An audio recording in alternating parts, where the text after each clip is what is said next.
Hello and welcome to easy grammar.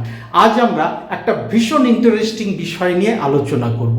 আলোচনার বিষয়বস্তু কি হতে চলেছে থাম্বনেল দেখে তোমরা মোটামুটি একটা আইডিয়া করতে পেরেছো। তবুও আমি তোমাদের জিজ্ঞেস করছি, আচ্ছা বলো তো, একটা বাক্যে পরপর হ্যাভ এবং হ্যাড বসানো যায়? হ্যাজ এবং হ্যাড বসানো যায়? এমনকি হ্যাড এবং হ্যাড পাশাপাশি বসানো যায়? উত্তর হচ্ছে হ্যাঁ, সম্ভব। কিভাবে সম্ভব সেটা জানতে হলে একটু মনোযোগ দিয়ে আমার ক্লাসটা দেখো, খুব ইন্টারেস্টিং, তোমাদের খুব ভালো লাগবে। প্রথমত আমরা হ্যাভ এবং হ্যাজ এদের দুটো ভাগে ভাগ করি। একটা হচ্ছে হেল্পিং ভার্ব, যাকে বাংলায় বলে সহায়ক ক্রিয়া, ইংরেজিতে যার আরেকটার নাম অক্সিলারি ভার্ব, এবং আরেকটা হচ্ছে অ্যাকশন ভার্ব। অ্যাকশন ভার্ব কি? সরাসরি কোনো কাজ বোঝায় যে ভার্বগুলো, সেগুলোকেই অ্যাকশন ভার্ব বলে। যেমন নেওয়া, পাওয়া, শোয়া, ঘুমানো, খাওয়া, এরকম অগণিত অ্যাকশন ভার্ব আছে। তো আমরা ইতিমধ্যেই হ্যাভ এবং হ্যাজকে দুটো ভাগে ভাগ করেছি, একটা হচ্ছে হেল্পিং ভার্ব এবং আরেকটা হচ্ছে অ্যাকশন ভার্ব। এইবার দেখো, হেল্পিং ভার্বে হ্যাভ অথবা হ্যাজ বসাই প্রেজেন্ট পারফেক্ট টেন্সে যখন আমরা কোনো বাক্য লিখি। প্রেজেন্ট পারফেক্ট টেন্সে বাক্যের কর্তা যদি থার্ড পারসন সিঙ্গুলার নাম্বার হয়, তাহলে আমরা সহায়ক ক্রিয়া বা হেল্পিং ভার্ব হিসাবে হ্যাজ বসাই, এবং এর বাইরে যারা বাক্যের কর্তা তাদের ক্ষেত্রে আমরা হ্যাভ বসাই। এটুকু তো তোমরা জানো। আর একটা ব্যাপার হচ্ছে হ্যাভ এবং হ্যাজের পরে, হ্যাভ এবং হ্যাজের পরে, এখানে হ্যাড লেখাটার দিকে নজর দেওয়ার এখনই দরকার নেই। হ্যাভ এবং হ্যাজের পরে মূল ক্রিয়ার পাস্ট পার্টিসিপেল রূপটা বসে, সেটাও তোমরা জানো। প্রেজেন্ট পারফেক্ট টেন্সে আমরা যখন সহায়ক ক্রিয়া হ্যাভ এবং হ্যাজ বসাই, তারপরে মূল যে ক্রিয়াটা, সেই মূল ক্রিয়ার পাস্ট পার্টিসিপেল রূপটা বসানো হয় বা ভার্বের থার্ড ফর্মটা ইউজ করা হয়। এতটুকু ক্লিয়ার? এইবার সবচাইতে ইন্টারেস্টিং যে বিষয়টা সেটা দেখো। হেল্পিং ভার্ব হ্যাভ এবং হ্যাজ, হ্যাভ এবং হ্যাজকে যখন হেল্পিং ভার্ব হিসাবে ব্যবহার করা, তার কোনো পাস্ট ফর্ম নেই, তাই আমি এখানে একটা ক্রস চিহ্ন দিয়ে দিয়েছি। কিন্তু তার পাস্ট পারফেক্ট ফর্ম আছে, সেটা হচ্ছে হ্যাড। যখন আমরা প্রেজেন্ট পারফেক্ট থেকে পাস্ট পারফেক্টে কোনো সেন্টেন্স লিখি, তখন এই সহায়ক ক্রিয়া হ্যাভ এবং হ্যাজ হ্যাডে রূপান্তরিত হয়, এবং হ্যাডের পরেও যে মূল ক্রিয়াটা বসে তারও কিন্তু পাস্ট পার্টিসিপেল রূপটাই বসে। দেখো এখানে লিখেছি হ্যাভ, হ্যাজ এবং হ্যাডের পর মূল ক্রিয়ার পাস্ট পার্টিসিপেল রূপটাই বসে। এতটুকু পরিষ্কার হলো? তাহলে আমি কি দেখছি, হ্যাভ এবং হ্যাজকে আমি সহায়ক ক্রিয়া হিসাবে ব্যবহার করতে পারি, আর মূল ভার্ব অ্যাকশন ভার্ব হিসাবে আমি কিন্তু হ্যাভকে ব্যবহার করতে পারি। অ্যাকশন ভার্ব হিসাবে কিন্তু হ্যাভের সাথে আইএনজি যুক্ত করা যায়। আমি এক কাপ চা খাচ্ছি, I am having a cup of tea, not drinking. আমি এখানে ড্রিঙ্কিং বা টেকিং এগুলোকে বাদ দিয়ে মূল ক্রিয়া হিসেবে আমি এখানে হ্যাভকে ব্যবহার করলাম অ্যাকশন ভার্ব হিসাবে। ঠিক আছে? আর এই অ্যাকশন ভার্ব হ্যাভের পাস্ট এবং পাস্ট পার্টিসিপেল ফর্ম হচ্ছে হ্যাড। বুঝতে পারলে? যখন আমি হ্যাভকে অ্যাকশন ভার্ব হিসাবে ব্যবহার করব, তখন আমি কিন্তু তাকে পাস্ট টেন্সে রূপান্তরিত করতে পারবো। শুধু পাস্ট কেন, পাস্ট এবং পাস্ট পার্টিসিপেল দুটো রূপই আমি ব্যবহার করতে পারবো। সেক্ষেত্রে হ্যাভের পাস্ট এবং পাস্ট পার্টিসিপেল ফর্মটা হয়ে যাচ্ছে হ্যাড, যখন হ্যাভ অ্যাকশন ভার্ব। আর যখন হ্যাভ এবং হ্যাজ হেল্পিং ভার্ব, তার কিন্তু কোনো পাস্ট ফর্ম নেই। পাস্ট টেন্সে হেল্পিং ভার্ব হিসেবে হ্যাভ এবং হ্যাজের কোনো ব্যবহার নেই, আছে প্রেজেন্ট পারফেক্ট এবং পাস্ট পারফেক্ট টেন্সে। এইবার দেখো, অ্যাকশন ভার্ব হিসাবে কিন্তু আমরা হ্যাজকে ব্যবহার করতে পারবো না, শুধুমাত্র হ্যাভকে ব্যবহার করতে পারবো। I am having a cup of tea, আমি এক কাপ চা খাচ্ছি। She is having a cup of tea, সে এক কাপ চা খাচ্ছে। কিন্তু আমরা তো জানি শি এর পর হ্যাজ বসাতে হয় শুধুমাত্র যখন আমি প্রেজেন্ট পারফেক্ট টেন্সে কোনো সেন্টেন্স লিখব, হেল্পিং ভার্ব হিসাবে আমি শি এর পরে বা থার্ড পারসন সিঙ্গুলার নাম্বারের পরে হ্যাজ বসাবো। কিন্তু যখন আমি হ্যাভকে অ্যাকশন ভার্ব হিসাবে নেব, তখন কিন্তু এখানে আর হ্যাজ আনা যাবে না। অ্যাকশন ভার্ব হিসাবে শুধুমাত্র হ্যাভই বসবে। হ্যাভের সাথে আইএনজি বসতে পারে যখন আমি প্রেজেন্ট কন্টিনিউয়াসে কিছু বলবো। সে এক কাপ চা খাচ্ছে, she is having a cup of tea, not she is hasing a cup of tea. না, হবে না। তাহলে আমরা কি দেখলাম, হ্যাভকে আমি হেল্পিং ভার্ব হিসাবে ব্যবহার করতে পারি এবং একইভাবে অ্যাকশন ভার্ব হিসাবেও ব্যবহার করতে পারি। হ্যাজকে আমি হেল্পিং ভার্ব হিসাবে ব্যবহার করতে পারি কিন্তু অ্যাকশন ভার্ব হিসাবে ব্যবহার করতে পারবো না। তাই আমি এখানে লিখেছি হেল্পিং ভার্ব হিসাবে বোথ হ্যাভ এবং হ্যাজ এই দুটোই ব্যবহার হয়, কিন্তু অ্যাকশন ভার্ব যখন হচ্ছে শুধুমাত্র হ্যাভ আমরা বসাতে পারবো। তাহলে এইবার আমি যখন প্রেজেন্ট পারফেক্ট টেন্সে কোনো বাক্য লিখব তখন আমি সহায়ক ক্রিয়া হিসাবে হ্যাভ এবং হ্যাজ আনতে পারি এবং অ্যাকশন ভার্ব আমি হ্যাভ বসাতে পারি। সেটা পাস্ট পার্টিসিপেল রূপটাই আমাকে বসাতে হবে, কারণ এইখানে নিয়মটা দেওয়াই আছে। হেল্পিং ভার্ব যদি হ্যাভ, হ্যাজ এবং হ্যাড হয় তারপরে মূল ক্রিয়ার পাস্ট পার্টিসিপেল রূপটাই বসে। হ্যাভের পাস্ট পার্টিসিপেল রূপ হচ্ছে হ্যাড। এবার আমি তোমাদের কিছু উদাহরণ দেখাচ্ছি, দেখো ভীষণ ভালো লাগবে। দেখো এখানে আমি দুটো উদাহরণ নিয়ে এসেছি, দুটোই কিন্তু প্রেজেন্ট পারফেক্ট টেন্সে আছে। আমি ভালোই ঘুমিয়েছি, সে তার বই পেয়ে গেছে। দেখো কিভাবে আমি লিখব, যেখানে হ্যাভ হ্যাড এবং হ্যাজ হ্যাড এই শব্দগুলো পাশাপাশি একটা সেন্টেন্সে বসবে। আমি ভালোই ঘুমিয়েছি, আই প্রেজেন্ট পারফেক্ট টেন্সে আছে। আমি ভালোই ঘুমিয়েছি, ঘুম আমার হয়ে গেছে কিন্তু ঘুমের রেস্টটা রয়ে গেছে, তাই আমি বলছি আমি ভালোই ঘুমিয়েছি। একটা কাজ শেষ হয়ে গেছে কিন্তু তার ফলটা এখনো রয়েছে, এমন ক্ষেত্রেই প্রেজেন্ট পারফেক্ট টেন্স ব্যবহার করা হয়। দ্বিতীয় সেন্টেন্সটা দেখো, সে তার বই পেয়ে গেছে। বইগুলো তার পাওয়ার কথা ছিল, বই সে পেয়ে গেছে এবং বইগুলো এখনো তার কাছে আছে। কাজটা হয়ে গেছে, কাজ সম্পন্ন হয়ে গেছে, তার ফল এখনো বর্তমান, এমন ক্ষেত্রেই আমরা প্রেজেন্ট পারফেক্ট টেন্স ব্যবহার করব। তো প্রেজেন্ট পারফেক্ট টেন্সের রুল তো আমি এখানে লিখে রেখেছি, সেই রুল ফলো করেই আমি এই বাক্য দুটো ইংরেজিতে বলি। আমি ভালোই ঘুমিয়েছি, আমি আই বাক্যের কর্তা, ফার্স্ট পারসন সিঙ্গুলার নাম্বার। নিয়ম কি বলছে? নিয়ম বলছে শুধুমাত্র থার্ড পারসন সিঙ্গুলার নাউন বা প্রোনাউনের ক্ষেত্রেই হ্যাজ হবে, বাকি সব ক্ষেত্রে হ্যাভ হবে, হেল্পিং ভার্ব। তো যেহেতু বাক্যের কর্তা আমি, ফার্স্ট পারসন সিঙ্গুলার নাম্বার, তাই আমি এখানে সহায়ক ক্রিয়া হিসেবে হ্যাভ আনলাম।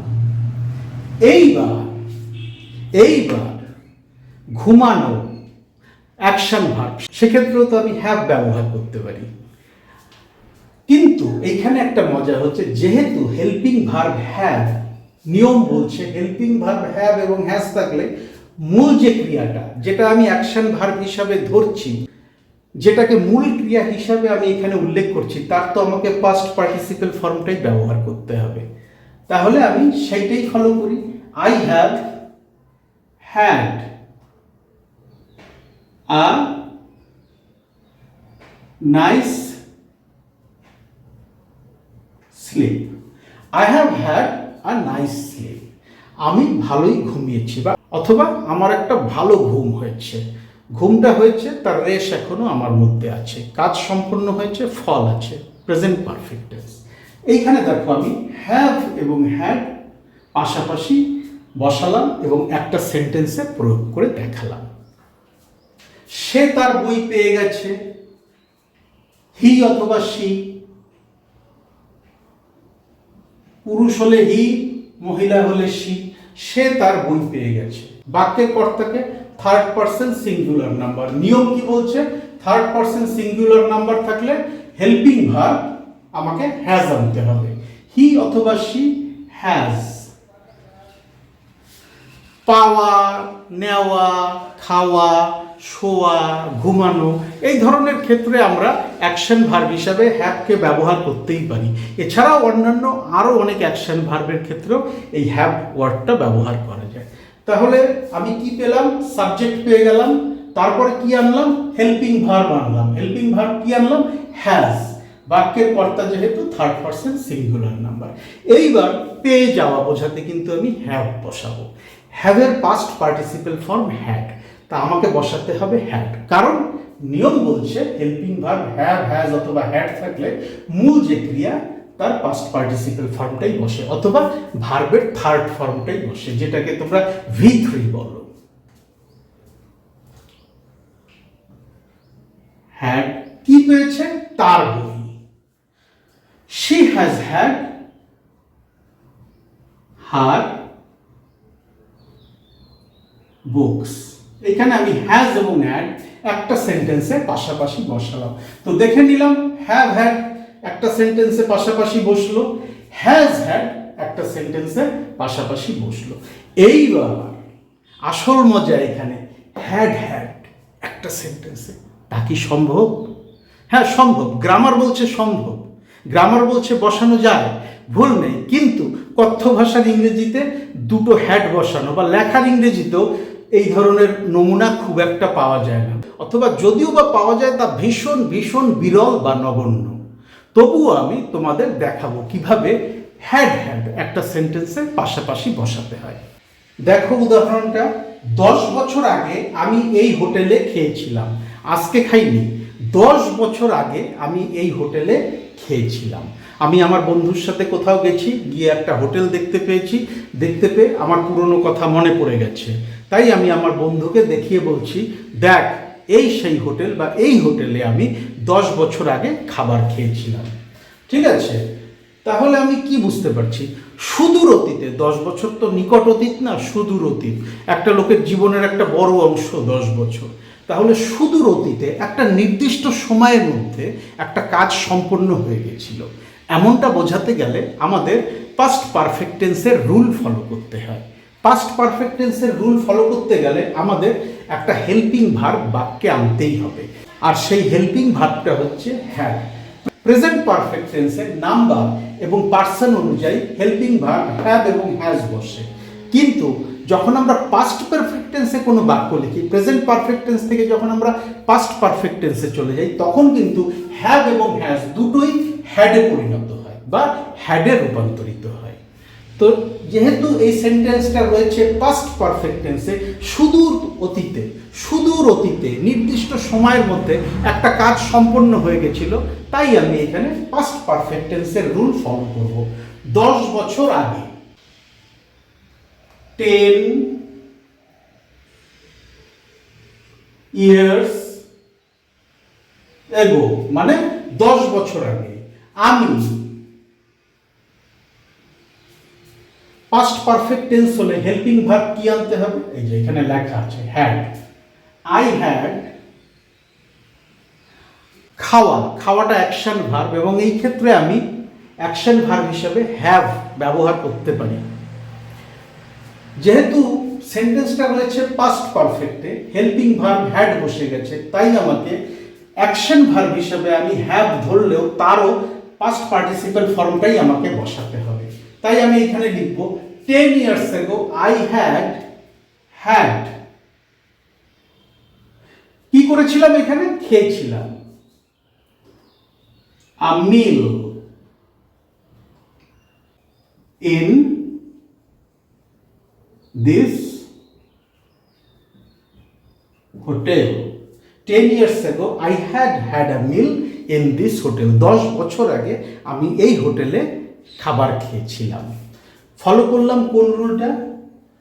এইখানে সেটা দেওয়া আছে। হেল্পিং ভার্ব হিসেবে প্রথমে আমি হ্যাড এনেছি, কারণ বাক্যটা রয়েছে পাস্ট পারফেক্ট টেন্সে। আর এটা সবাই জানি যে পাস্ট পারফেক্ট টেন্সের হেল্পিং ভার্ব হচ্ছে হ্যাড, এবং তারপরে যে মূল ক্রিয়াটা বসবে, আমি খাওয়াটাকে অ্যাকশন ভার্ব হিসাবে ধরে নিয়েছি, এখানে মূল ক্রিয়া হিসাবে ব্যবহার করেছি। তাই মূল ক্রিয়ারও কিন্তু আমি পাস্ট পার্টিসিপেল রূপটাই বসালাম, এবং এইখানে হ্যাড শব্দ দুটো পাশাপাশি বসিয়ে আমি একটা বাক্য তৈরি করলাম। তবে মনে রাখবেন, এই ধরনের বাক্য কিন্তু ইংরেজিতে খুব বিরল। বলার সময় হোক বা লেখার সময় হোক, এই টাইপের সেন্টেন্স খুব একটা ব্যবহার করা হয় না, হলেও সে কদাচিৎ দেখা যেতে পারে। কিন্তু গ্রামারের নিয়ম অনুযায়ী সেন্টেন্সটা একদম সঠিক। 10 years ago I had a meal in this hotel. 10 বছর আগে আমি এই হোটেলে খাবার খেয়েছিলাম। তাহলে তোমাদের কাছে পরিষ্কার হয়ে গেল কখন একটা বাক্যে কিভাবে হ্যাভ হ্যাড, হ্যাজ হ্যাড এবং হ্যাড শব্দগুলো পাশাপাশি বসিয়ে বাক্য তৈরি করতে হয়। ভীষণ সহজ, ভীষণ ইন্টারেস্টিং। প্রয়োজন হলে একটা স্ক্রিনশট নিয়ে রাখো, এই স্ক্রিনশটটা তোমরা একটা রেফারেন্স হিসাবেও ব্যবহার করতে পারবে ভবিষ্যতে। আর এই ধরনের বাক্য বলতে গেলে যা করতে হয় সেটা হচ্ছে প্র্যাকটিস। নিজেরা নিজেদের মতো করে সেন্টেন্স তৈরি করো, তারপরে দেখো পারো কিনা সেখানে হ্যাভ হ্যাড, হ্যাজ হ্যাড এবং হ্যাড শব্দগুলো পরপর বসিয়ে বাক্যগুলো লিখতে। ভীষণ সহজ। তবুও যদি কোথাও কঠিন লাগে, কোথাও আটকে যায়, আমার ভিডিওর কমেন্ট সেকশানে লিখে পাঠাও। ডেসক্রিপশন বক্সে আমার ইমেল অ্যাড্রেস দেওয়া আছে, চাইলে সেখানেও যোগাযোগ করে নিতে পারো। Thank you so much for your time and attention, and have a nice day.